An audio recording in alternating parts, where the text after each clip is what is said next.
Welcome back to Texas 10 and to another episode of Texas Troubadours. So excited today. Yeah, I'm Melissa.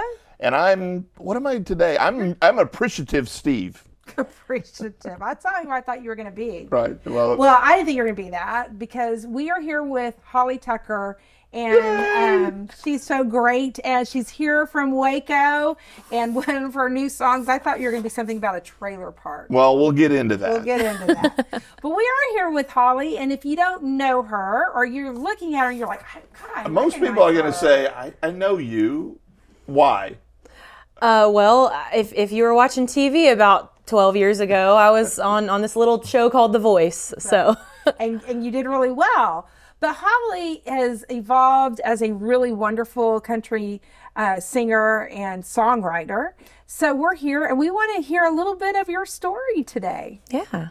All right. Yes. So story, I think, is an appropriate term because I think of you and most great musicians as storytellers. Right. And so tell us a little bit, like when you started telling musical stories. Was it young? Did you come to it? How did you get into where you were a better storyteller than most of the kids? Well, I don't know about all that, but I have always loved writing, just in general, like creative writing. Even from a little girl, like English and writing and reading were my like favorite subjects. You got an English teacher you want to give a shout out to, or? Oh man, funny enough, my very favorite teacher in all of my schooling was my Spanish teacher, Senora Cher. Shout out to Senora Cher. But yeah, no, I love language. I don't know. There's something about it that you can just, tell a story. I mean, and words they're not just, verbal. They can paint a picture and they can set a scene, and you can literally see it right in front of you just with the spoken and written word. So anyway, all that to say, I have always loved writing, but songwriting and poetry, that kind of stuff, has not always come naturally to me. I wrote my first song when I was 15, and it wasn't great. Now I gotta know, what was the subject for a 15-year-old girl? I mean, it was one of those Taylor Swifty kind of boy crazy love songs, like Love Story or something like that. Well, Louie Louie is not a great story, but it sold a heck of a lot of records. That's a good point. It just has to be catchy. Right. Mm-hmm. So, but yeah, ever since, about 15, I'm 32 now. Mm-hmm. So I've would say that I've grown quite a bit, and I've grown actually the most in my songwriting by writing with other people. Co-writing is one of my very favorite things to do because I always learn something from the other person or people that I'm writing with. So who are some of the people that you have written with? I don't know that you would know any of their names, but you might know some of their songs. Two of my very favorite people are right here in the state of Texas, Scott Shawn White and Helene Cronin. And if you're a Cody Johnson fan at all, there you go. They've written songs on his records, and there's a ton of other people that I've written with, but it's just fun. So that's the songwriting part of it, but they didn't have you on The Voice because you were a songwriter. They had you on because you're a performer too. Yeah. And so tell us a little bit about your performance background. Yeah, I want to back up a little more than that. How did you get into music? What got you singing? It goes way back in my family. So I have musicians and singers for 3 generations back at least in my family. Guitar players, fiddle players, mandolin, all that kind of stuff, and singers as well on both sides of my family. So when I was before I was even born, when my parents met, they actually met through music. And my dad had a Christian band called Revised Edition, and they were, playing everywhere around the state, Texas, and a little bit beyond. And they were trying to do the Christian music thing. And he needed a piano player that also sang harmonies. And was good looking? Yes, and was good looking. Yeah. So he ended up finding his way to my mom, and she played in his band for 6 years on the road with him. And then, they decided to get married and settle down and have a family. And when they stopped with all that and started having a family, the music never stopped. I love that. My parents were always music ministers somewhere in a church, and they were always singing at weddings and special events and stuff like that. And so I got to watch them. And that is really what sparked my first. So she was the kid. You know, most times when you have a kid and the family's all around, it's like, when are they going to walk? When are they going to walk? They were saying, when's she going to sing? Yeah. When's she gonna sing? Yeah. I mean, they were singing all the time. Yeah. I remember some of my earliest, most fondest memories are my dad getting out his guitar and playing Grandma's Featherbed by John Denver, I think. Right. Yes. And he just, I don't know, it's always something that's really happy for me to think about. Just in the air. Yeah. That is not unusual. So a lot of your musical roots, is it safe to say it's with the church and church music? And Yes, actually right here in Waco, First Baptist Woodway. That was the very first stage that I ever sang on at 7 years old. Just a special with the senior adult choir. and my dad and I sang a duet with them called I Am a Promise. Okay, now you had your dad standing there, and we've met musicians that go both ways in terms of stage fright. You know, there are some introverts that are very talented, but it's a real struggle for them to actually do that live in front of people. And then there's some that just take to it. Where are you on the spectrum, or where were you as a 7-year-old on the spectrum?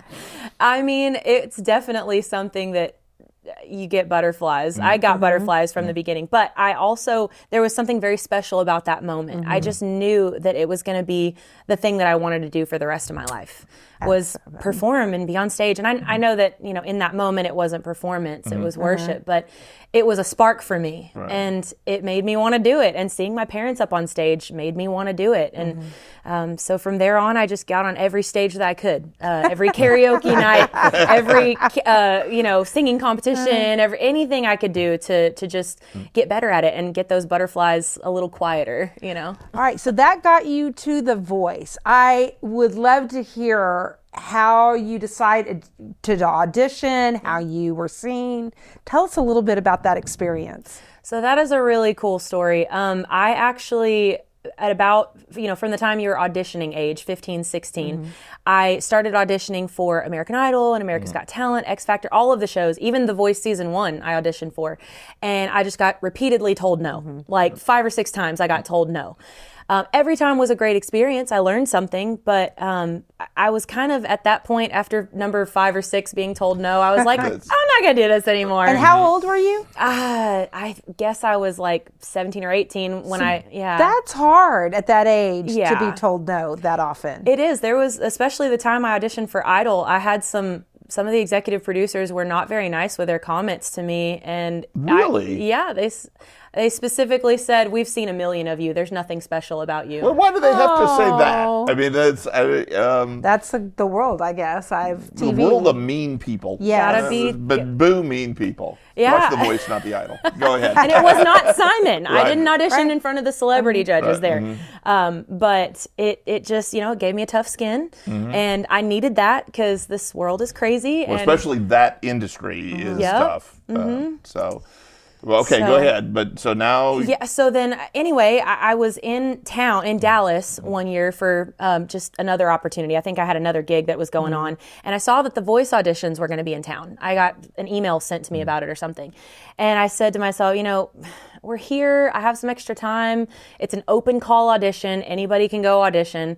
So I was like, well, what the heck? What's another no? I mean, I'm here. I'll meet some people. I'll get to network. And because that's one thing that was really cool about all the auditioning process is that I did meet a lot of really cool people. But I did the audition, and I got a yes. What'd you sing? From the very first audition, not before all the blinds and all that, you have like 3 or 4 rounds of auditions. So, but I sang the same song every time. It was To Make You Feel My Love by Garth Brooks or Adele. Some people know it, that version. it's by Bob Dylan. It is. You're Right. right. It was written by Bob. I told you Yes. he knows music. You may know not be your able to sing history. it. Yeah. Yes, it is by Bob Dylan. Yes. Yes. I know the Adele version, and it is stunning. I Yes. mean, it is stunning. I always laugh a little bit at the end because her singing Right. voice on that track is just incredible. And then she then she goes, has a very nasal, thank you very much. much. At the end. It's like, that's the same person? But yes. Yeah. But anyway, great song choice. So you get through, how many rounds do you have to go through before you're in front of the celebrity judges? There, I think, were 4. There was the initial open call audition, and then there was the callback, and then there was the executive callback in California, And then there was one more final round of before the executive producers, before the blinds. And so how do you feel when you get that email or call that, hey, we want to hear more from you? It's surreal. It's crazy. Are you like in what's the movie where Bridget Jones, where she goes in the stairwell when the guys? No, it's Love Actually. Love Actually, right. and she goes, oh. And you do like a little happy dance, or you're just like, oh yeah. I mean, I think with all the no's and all of the, I can't think of a better word, rejection that I've had and that I had at that point too, you try not to get too excited about things because number one, if you get too excited, your butterflies are going to make your voice sound, raggedy or whatever when you get up on stage. And then number two, you just never know if it's going to happen. So you don't want to be let down too much. So had you progressed beyond the first audition in any of the other ones you had done? No.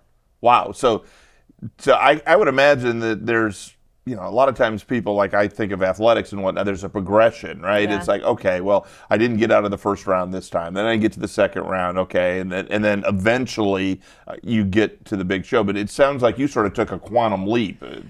That's And I didn't expect it. right. I mean, and there's no accounting for it, right? Right. You're not any different than you were 6 months before then, but. well, yeah, I mean, I had definitely grown a little bit. Like when I first started auditioning in the beginning, I was 15, 16, I think I was 16. And then by the time I actually made it on the show, I was 19. So there was some time in there where I got some experience. And that was valuable for me. I mean, I like I said, I've been singing all across this state. I mean, ever since I was about 7 years old. And, mostly at, I don't know if y'all know, the Grand Ole Opry. Yeah. So, well, of course, but there's Texas Opries too. Oh, no, we know. Right. All Yeah. across the state. So that's how I grew up. I cut my teeth on Opry stages, like in Garland and Grapevine and Dallas and the Johnny High Show in Arlington and just all these shows where I would get to perform with a live band and I would have to memorize my song. I'd have to get up there and be a performer, for the one or two songs that I got to do. But it really did help me. Just getting Now, up did there. you have a vocal coach, or is your mom and dad, were they kind of your coaches, or is it just your natural voice that you've just worked with? Well, I've had Combination. I've had a combination of kind of a lot of different things. I grew up singing in a girls' choir when I was 10 or 11.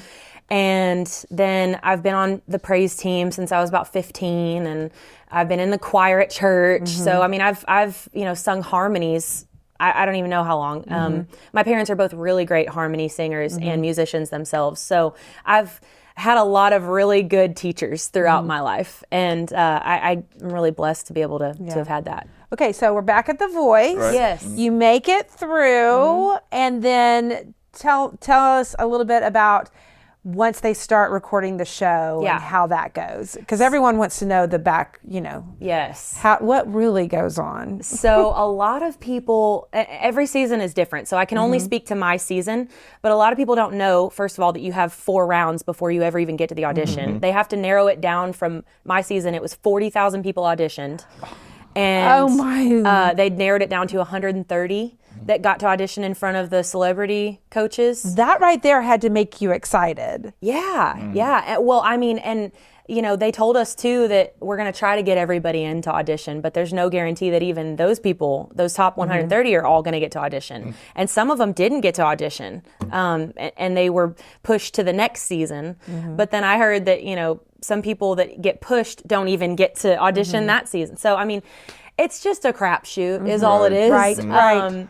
But yeah, I mean, I got to get up there for the blind audition, and there were. You said you've used that term a couple of times. What is a blind audition? So have you ever seen the show? Yes. Okay. So the blind audition is the very first thing that you see on TV. It's where the coaches have their back turned to you, and then they push their button if they like you, and then they turn around and they get to see you. Okay. So anyway, all of that to say, when you go and you're getting ready for the blind audition.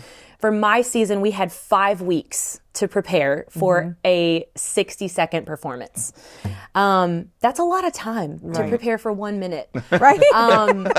We had to do vocal lessons with, there are vocal coaches behind the scenes that are not celebrities, but they're professional vocal coaches. Oh, wow. We did hair, makeup, wardrobe, radio interviews. Well, not before the blinds, but we recorded our songs in the studio. There was interview prep. There was like all these kind of things that you don't even think about before you ever even get on that stage to audition, because it is a business, isn't it? They've got to have content for you. If you make it, they have to have content. So you've got these 5 weeks of preparing for a 60-second performance. Right. And you're just praying that one of them turns, because that means that you make it on the show. So you're not hoping for a 4-chair turn. I mean, that's great, but those are few and far between. So I get up there, and you can still go see my audition on YouTube.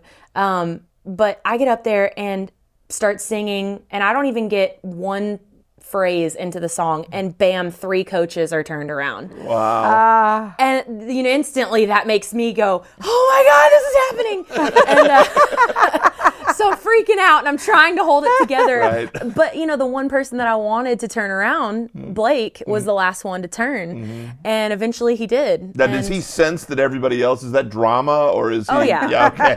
Oh, yeah. All right, well, now, it seems to me like in the moment, at least to get started, it's got to be a little bit easier to be singing to their backs than to look at them, because they're such huge celebrities. And like, I don't know, is that true or not? I don't. Yeah. I mean, for us, we're just praying for him to turn. Right. Please turn. One of you turn. I think that would be more nerve-wracking, because you're singing, and what do I have to do to get them to turn around? Yes.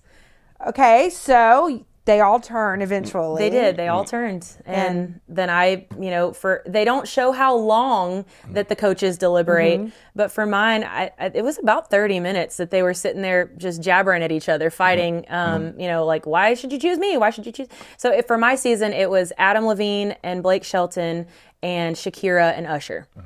Oh, wow. So, yeah, I mean, you combine the number of records that those people have sold, it's immense. Yes, a wide variety of genres there represented. And, you go into it, obviously daydreaming about each scenario. Right. What happens if I choose this person? What happens? So, but I just knew that from my song choice, because a lot of people associated that song with Adele. Of course, when they see me, they'll see the cowboy boots and the denim jacket and everything, and they'll get that I'm country. But from the song itself, you don't necessarily get that I'm country. No, it's a pop song. With Adele, it's a pop song. Right, So, and I knew the Garth Brooks version. So for me, it was always country. But I wanted to solidify that in people's minds from the very beginning of the show. I know who I am. This is not a situation where I'm trying to figure it out. Like, I've always been country. I love country music.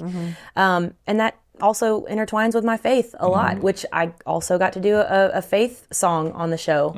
And I mean, I know that, I honestly think that is why I was put there on that show, was to spread the gospel. And I'm so grateful that I got that opportunity. So that was awesome. You had a great run. There was lots of talk in Waco when you were on it. That's all you would hear. Well, you say there's lots of talk. I mean, the number of people that watch the show and interact with it, like, those shows are interesting because they drive such a conversation. Yeah. A lot of people will watch a show, and we might have a water cooler discussion about it, but you're not voting. You're not, you're not letting people know, and it becomes this whole cultural sort of touchstone. So I guess my question is, while that's going on, where are you when all of that's happening? Is that Nashville or LA, or where are you?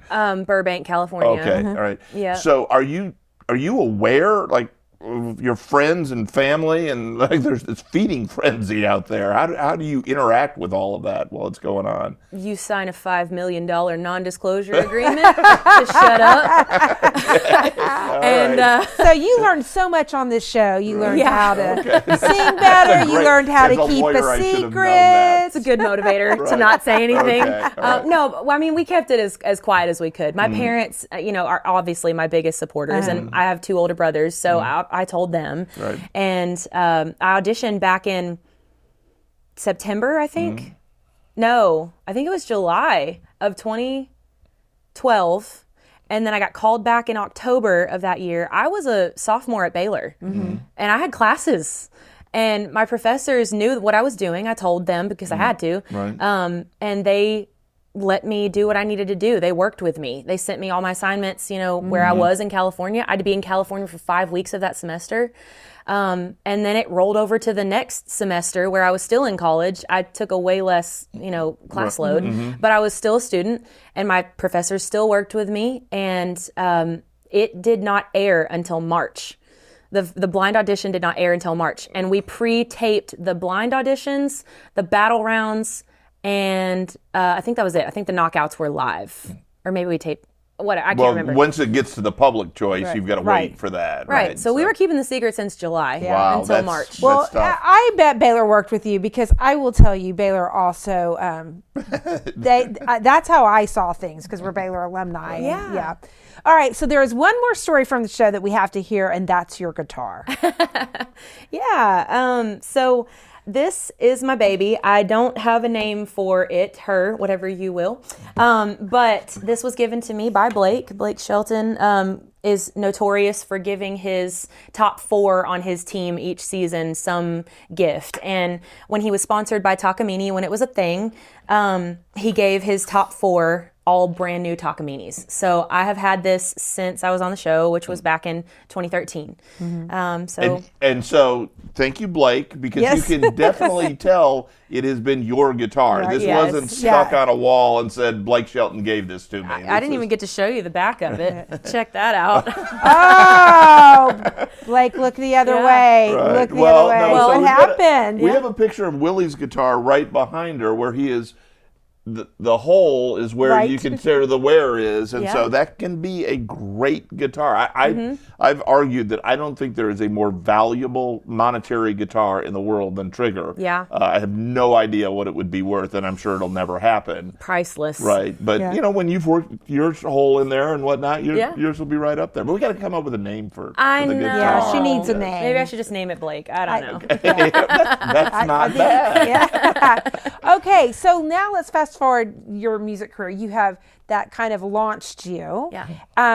And so tell me a little bit about your journey. You are a songwriter. How did you then take that gift of being launched to further your career, and kind of how is your career going? And tell us a little bit about a woman trying to make it as a singer-songwriter today. That's a lot of questions. Yeah. I'm going to try to keep it as short as possible. Let's just start with a little bit about your musical journey. Yeah, I mean, so it's been 12 years since the show, almost 13. Does it seem like that? No, Yeah. it doesn't. It seems like it was just yesterday, but like also I can feel how it was so far long ago. And I mean, because I've grown so much since then. I'm completely different from when I got on national television. I've gotten even thicker skin since then, because you bet. have to. This has been a crazy wild ride. It's had its ups and downs. It's been a lot of ups for sure, especially right after the show. I got lots of offers to come and play, and I was busy for a good 4 or 5 years after the show because of The Voice. Like, people wanted to see talent that had been on the show. Right. Well, And I made it to top 6. So, I mean, I didn't win, but I was, pretty far you were in the there final. long enough to create an impression on people. So There was yeah. only one episode I wasn't on until the finals. And, so since then, I've gotten to tour all over the state of Texas. I've gotten to really all over the U.S. It's taken me to Vegas and even the world. I've gone to Uganda with country music because they saw me on the show and they saw me sing How Great Thou Art on the show, and they love country music over in Africa. That surprises me. I'm not going to lie. I know, right? I know, but they like the traditional country music. We're talking like Kenny Rogers and Dolly Parton are huge over there. I mean, they're huge here, Right. but like, they're not, they like things like Carrie Underwood and, that kind of, more contemporary, but they're way more into the traditional. So, I mean, yeah, just because of the show, it's gotten me opportunities everywhere. And even to this day, doors will still open just because of that. Well, I don't think so. I mean, you earned it, but it comes with, again, a certain amount of recognition. Yeah. And when people are trying to sell tickets or they're trying to sell albums or whatever they're trying to sell, that recognition is something you bring to the table that other people can't. So, but let me ask this about your career. All right, where are you going? Like in your vision, right? What if you could say 5 years from now, this is what I think, because you never know till you have it. But I think 5 years from now, this is what would make me feel great about my career aspect of it. What would that look like? I used to think I knew the answer to that question. I really feel like, and it's no secret that my faith and my country music have been hand in hand. It just, I can't have one without the other. And especially in the last couple of years of my life, God has opened more and more doors in the worship aspect of things. I think because he's trying to grow me in my faith. I don't know what he has in store for me down the road. I know that I don't want to ever give up country music. I don't want to quit that. I want to keep writing country music. But lately he's been putting gospel messages on my heart. I mean, I haven't written a Christian song up until a couple months ago. And I'm starting to get more and more of those ideas. I'm a worship pastor here in the Waco area now. I get to lead worship at a great church called Journey Christian Community over in China Spring. And it's been the biggest blessing. Never, ever have I wanted to be a worship pastor. That was not in my plans. Not that I love worship, but I never wanted to be like the person that leads it. And God has just been opening my heart to those opportunities. So I still have desires in my heart. Like, I really want to play the Grand Ole Opry one day. Yeah. That will never die for me. I may never get to do it. No, I've never gotten to play it. I've been. Yeah, I was going to say. So when you're there, have you been to the Ryman? I have. I've been to both. I've been backstage. And so do you dream about standing in the circle? Yes. Yeah. Yes. I have had dreams about it, like literal dreams. Well, I will say the good thing is between those two genres, they are so close that I don't see that you have to give up one for the other. I mean, that has to be the easiest crossover between all the different charts that are out there. So. Right.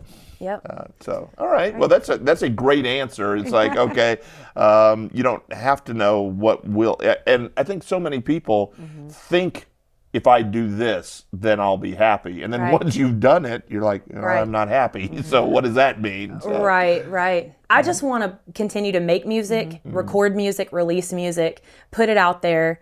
And, not that I need to have, a Taylor Swift following. That's insane. She can't go anywhere. But I just want to be able to continue to do what I love. God created me to be able to create. And that's what I feel led to do. Well, and you've been doing that. Yes. Where do you record? I like to record in Nashville. It's the one thing about being in the music industry is everything is expensive. And unless you have a big bunch of money behind you, you are funding every part of it yourself. Every single part of it. I don't think people realize that. Yeah, and they think you can make money off your music, off Spotify streams. And nope. I can barely pay one bill with my Spotify streams that I have for 3 months. I'm going to fill up my car today with my Spotify money. Basically, So you make most of your money in touring, people showing up to your shows. And, that's been one area that's been really hard for me the last few years. People are not coming to live shows since COVID. It changed everything. That is... They're going to the big name artist shows because they're saving their money for the big name artists. And it costs a lot to go to. And, the idea...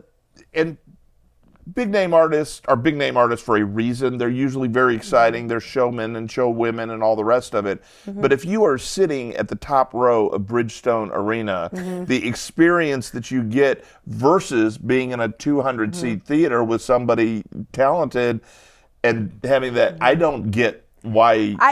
I was just gonna say, we love live music, and we love to go to Antone's in Austin. We love to go here. We went to the Music Cafe just recently. Yes. Out at the Will. And I love being in an intimate setting. Used to, there was a venue in Fort Worth called the Caravan of Dreams, which was one of my favorites.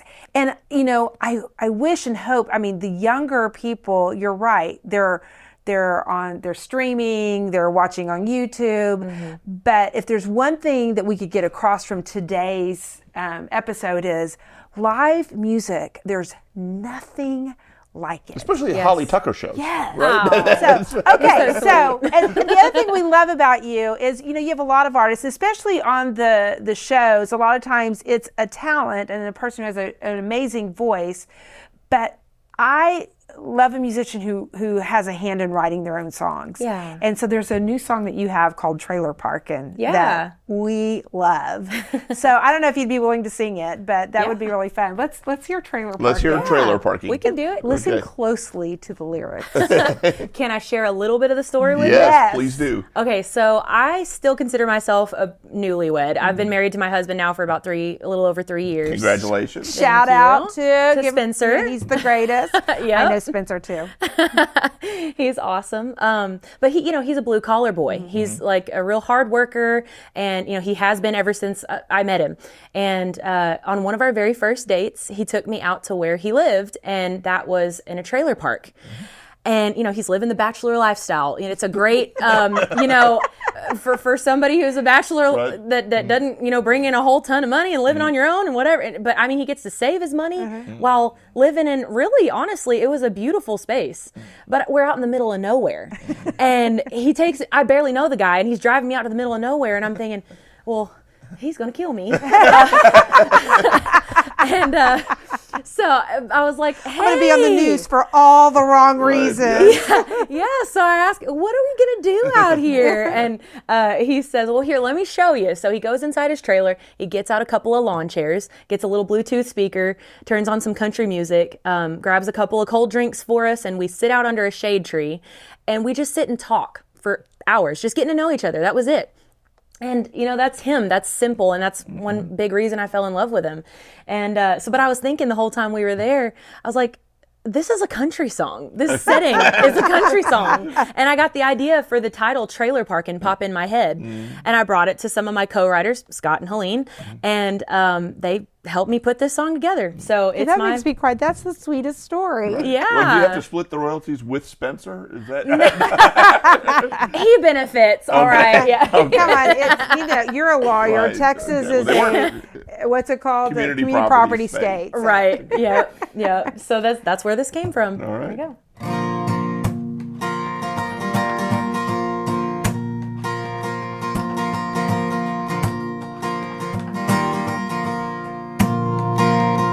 We got our Bluetooth speaker and our green lawn chairs.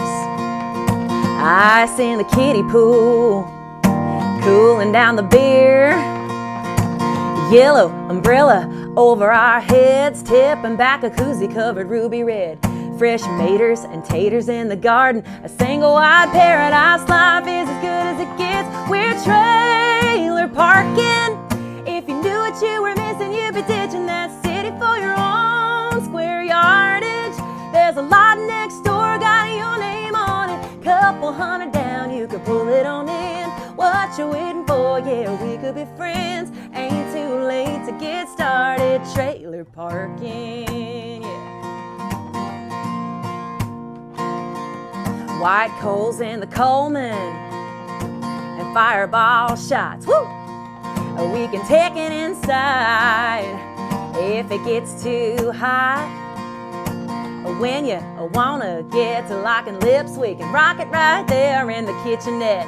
A little nitty gritty fishing in the dark and a whole lot of setting off sparks when we're trailer parking.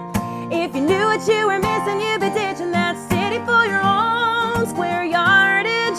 There's a lot next door, got your name on it. Couple hundred down, you could pull it on in. What you waiting for? Yeah, we could be friends. Ain't too late to get started. Trailer parking. No snobby neighbors, no HOA, no dues to pay. There ain't no rules and we like it that way. Just trailer parking. If you knew what you were missing, you'd be ditching that city for your own square yardage. There's a lot next door, got your name on it. Couple hundred down, you could pull it on in. What you waiting for? Yeah, we could be friends. Ain't too late to get started. Trailer parking, no, no. Let's get the party started. Trailer parking. Ooh.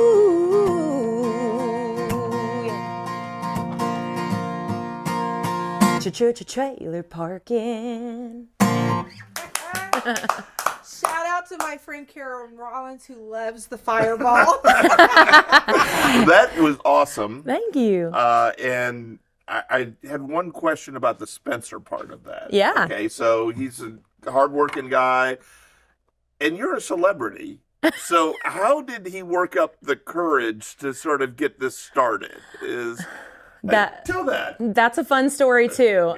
So he actually met me through my brother Shane, and he had worked with Shane in the past, and I was in a different relationship, and I had recently ended that relationship, and then 2 days later, I meet Spencer at my brother's wedding, and I was a bridesmaid, and he was single at the time, and so he came over and asked me to dance, and we just danced all night, talked all night, and it was really, really fun. Like, I just had never, had that kind of a spark with somebody, and then he didn't talk to me for another month after that night. I'll apologize for our gender, but yeah.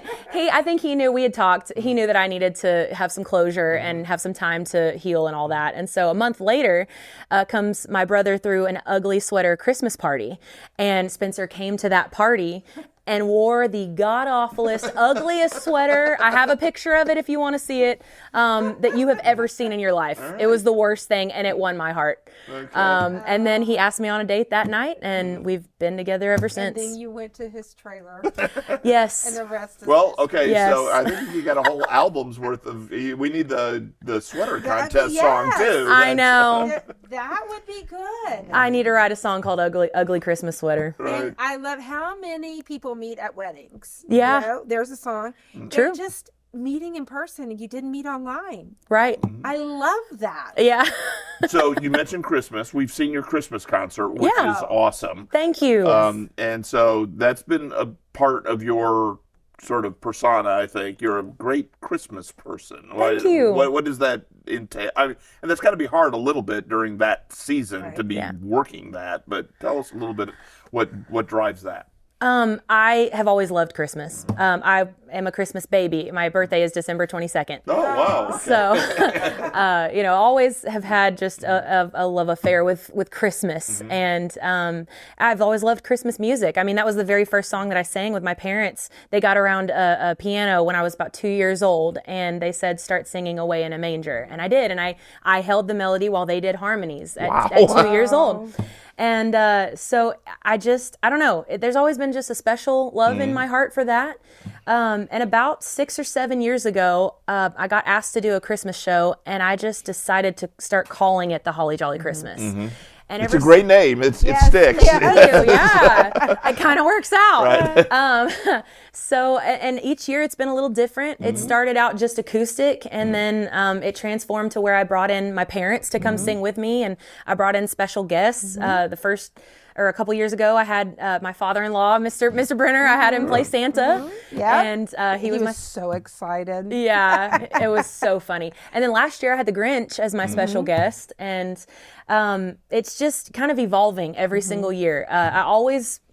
The last couple of years, I've done it at the Hippodrome, and I hope to always keep it at the Hippodrome. Mm-hmm. But this year, I'm really excited because I'm finally getting to take it to the Christmas capital of Texas, Grapevine. Yes. Are you going to do it in their Opry? Yes, the Palace Theater. Yeah. That's great. It's on a Thursday night. That's all they had available this season, but I'm hopeful. Well, Thursdays are okay. I think it's sort of towards the end of the week. I actually like Thursday nights for a little bit of excitement. And so what date is it? It is Thursday, December 11th, I believe. Okay, we will double check that. We'll make sure we'll put it up on the screen and whatnot. And then before I forget, give us your handles and where to follow you and all of that sort of stuff. Yeah, well, my website is a hub for everything, so hollytucker.com. It's just my name. And then you can go search my name on any other platform, and everywhere except TikTok, I have a blue verified check mark by the one that's real. Okay. So just That's search good Holly to Tucker. know. At Holly T Music is my handle. But yeah, Okay. Well, follow Holly and look at her dates and go see her in person, because as you heard, she's a tremendous singer and you're a wonderful songwriter. I just makes me smile.